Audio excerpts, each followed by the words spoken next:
Hello everyone, आप सभी का इन्फिनिटी क्लासेस में हार्दिक स्वागत है। आज का जो हमारा टॉपिक होने वाला है वो है आपका शुंग वंश से संबंधित। तो चलिए स्टार्ट करेंगे।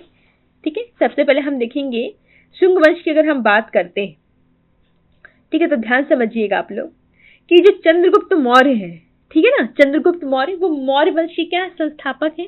ठीक है, अब उसी वंश का जो अंतिम शासक है वो होता है बृहदत्त। ठीक है, अब आपको पता होगा, जहां तक आप लोग जानते हैं, कि जो अशोक है वो कलिंग युद्ध के बाद क्या अपना लेते हैं, वो कलिंग युद्ध के बाद अपना बौद्ध धर्म अपना लेते हैं। तो बौद्ध धर्म के अनुसार तो उनको युद्ध करना नहीं है, अब वो युद्ध तो कर नहीं सकते। तो अब क्या होगा कि राज्य धीरे धीरे धीरे क्या होता जाएगा, छोटा होता जाएगा, क्योंकि भाई जितने भी राज्यों को वो जीते थे वो धीरे धीरे स्वतंत्र होते जाएंगे। ठीक है, तो उनका जब अंतिम समय चल रहा है बृहदत्त का, तब तक वो राज्य बहुत छोटा होता चला जा रहा है।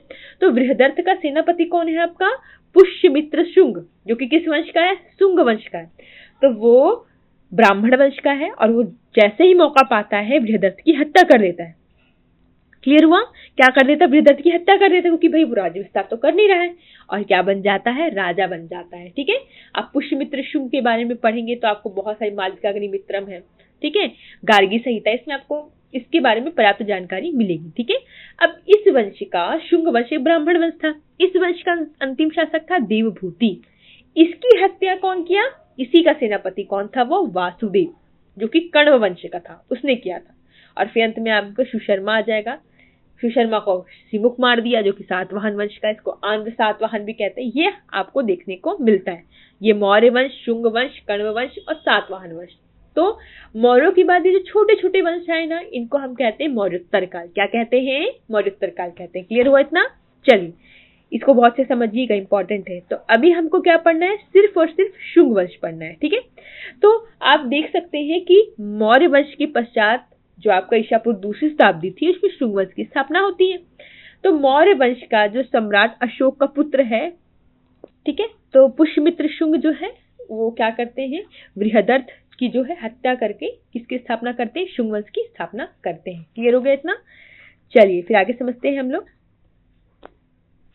देखिए, अब शुंग वंश के बारे में हमको जानकारी कहाँ से मिलती है, मैंने बताया था आप लोग को। देखिए, तो अंतिम मौर्य शासक बृहदत्त की हत्या कर शुंग वंश की नींव रखी गई। ठीक है, तो पुष्यमित्र शुंग की जानकारी हमको गार्गी संहिता, मालविकाग्निमित्रम, पतंजलि का महाभाष्य, ये सब जो है रचनाएं, इनमें आपको उल्लेख किसका मिलता है, आपको शुंग वंश का उल्लेख मिलता है।